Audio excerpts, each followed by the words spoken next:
వృత్తి చూస్తే గణితం అండి. గణిత ఉపాధ్యాయులైన జడ్పీహెచ్ఎస్ గొల్లాదిలో పనిచేస్తున్నారు.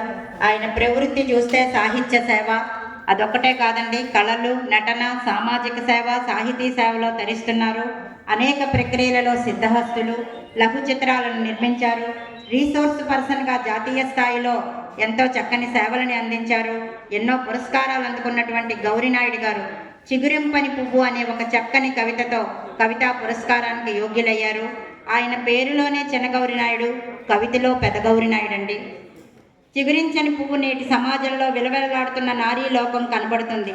మదమెక్కిన మానవుడి యొక్క కామ పిశాచాన్ని ప్రశ్నిస్తుంది. ఆ కవిత ఏంటో మనం ఈరోజు ఒక్కసారి విందాం. అందరికీ నమస్కారం అండి. ఈరోజు నేటి కవిత శీర్షిక చిగురించని పువ్వు. చిగురించని పువ్వు. శాంతి మంత్రం జపిస్తున్న వెన్నెలంతా ఇప్పుడు అగ్నివర్షం కురిపిస్తోంది. లేత గొంతుల్లో ఆక్రందన శకలాలను కక్కుతున్న తెల్లని మబ్బుల్లోంచి సనాతన లేపనం పూసుకున్న మానవీయత ఇప్పుడు మసకబారుతోంది. కర్కశంగా జ్వలిస్తున్న మృగత్వపు మంటల్లోంచి నిస్సహాయమానం మీనంలా నికృష్టపు వలకు అమాయకంగా చిక్కుపోతుంది. వికృత్వపు వేటగాని నిర్దయపు